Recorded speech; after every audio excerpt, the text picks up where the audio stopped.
色とりどりの正方形の図案。一体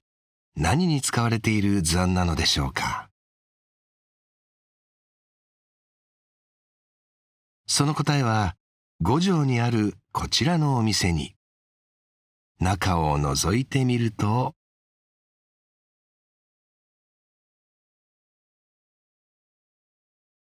箱、箱、箱。先ほどの図案はすべて箱に使われていたのです。お店の名前はボックス&ニードル、紙の箱専門店です。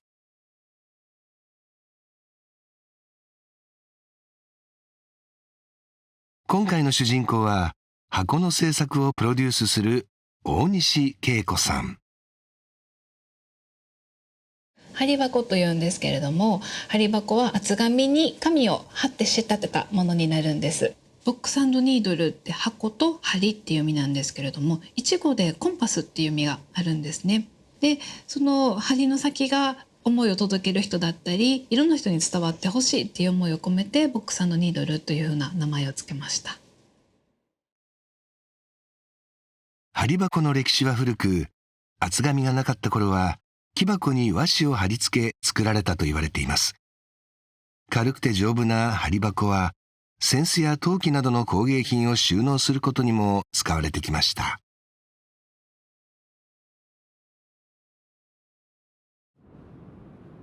こちらは大正8年創業の紙の箱を製造する会社、丸重式。3代目である大西さんの父重和さんが5000種類の箱を作っています。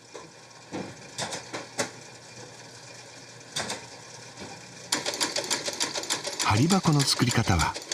まず厚紙に切り込みを入れ折り曲げ立ち上げます。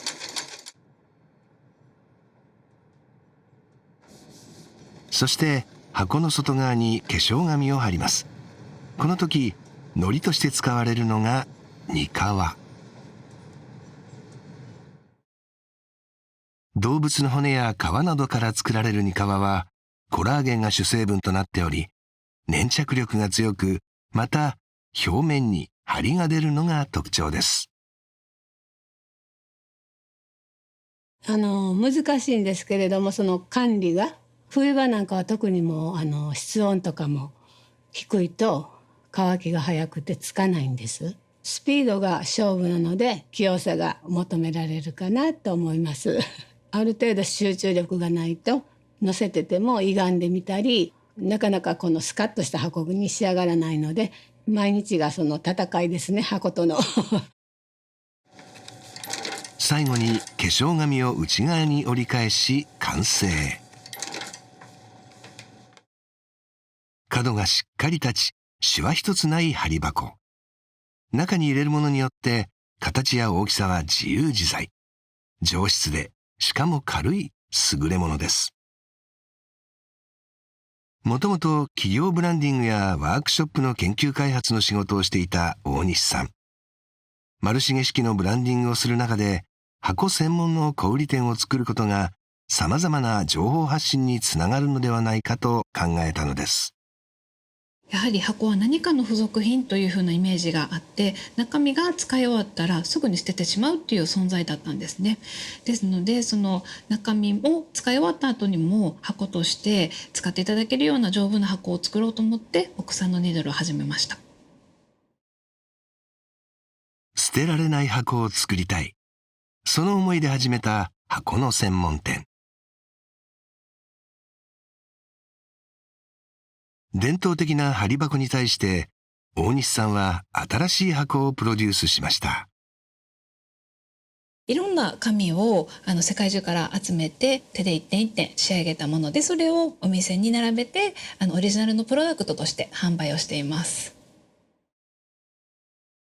紙は海外で直接買い付けており、現在17カ国の紙を扱っています。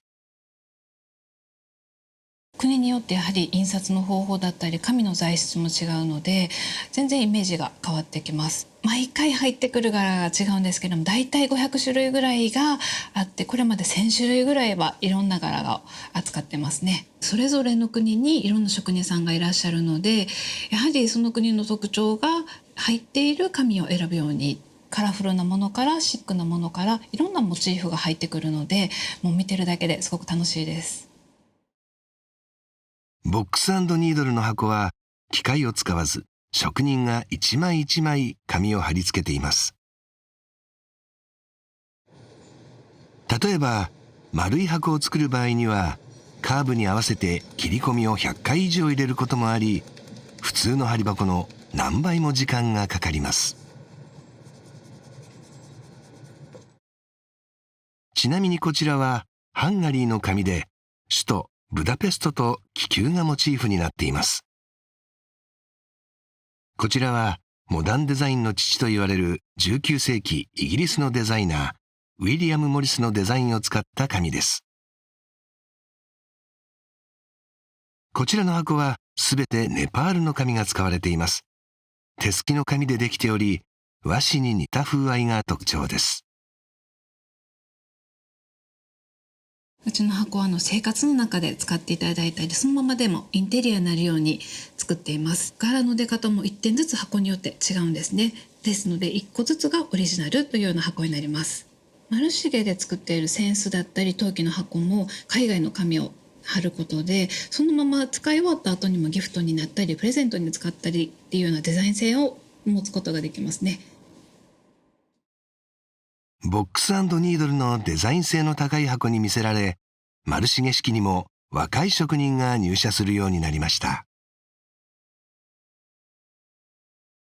やっぱり普通の箱にはないいろんな海外から集めてきた紙だったり形だったり、色鮮やかでいろんな形があってめっちゃ綺麗やなと。いろんな箱がいろんな紙が使えるので楽しく毎日貼っています。嬉しいですね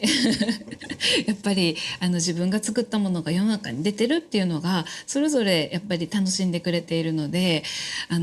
のまま長く続くといいなと思ってるんですけど。大西さんの父重和さんもボックス&ニードルの箱のファンの一人です。いや、初めて紙を見た時に今まで日本にある紙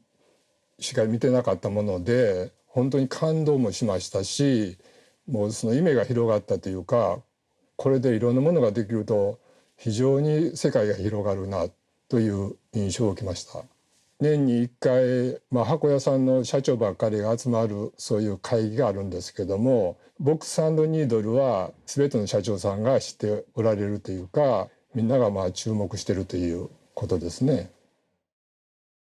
世界のデザインを取り入れることで貼り箱の新たな可能性を発見した大西さん。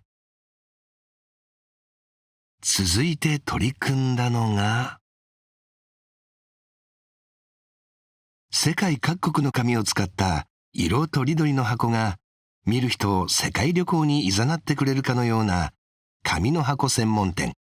ボックス&ニードル。業界に新しい風を吹き込んだ大西さんは貼り箱の魅力を伝えるためお店でワークショップを開催しています。箱の魅力がやっぱり自分の手を動かして作ることで箱に愛着を持ってもらったりとか、箱の作り方を知るっていうことが伝統につながるんじゃないかなと思ってやっています。いや、すごい楽しかったです。でもいろんな箱が捨てられなくなりましたよね。これまたなんかリメイクしたら使えるんじゃないかとか作れるんじゃないかとか、何かの参考にしようとかって思って取っておくっていう、綺麗な箱とか特に。大西さんは海外でもワークショップを開催しており、これまでにアメリカやフランスなどでおよそ200人が体験。貼り箱の魅力を世界にも発信しています。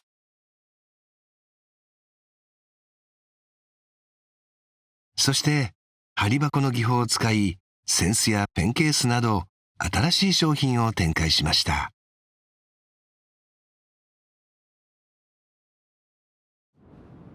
さらに2017年、大西さんはアンドペーパーズというお店をオープン。お客さんが自由に紙を選んで箱やノートなどを作ることができます。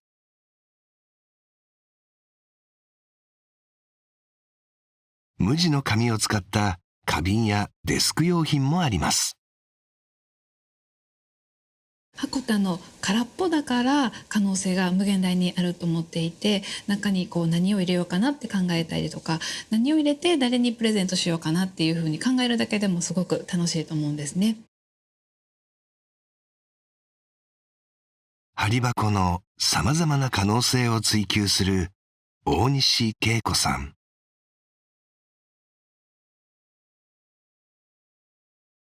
大西さんが作る新しい箱の底には希望が詰まっているのです。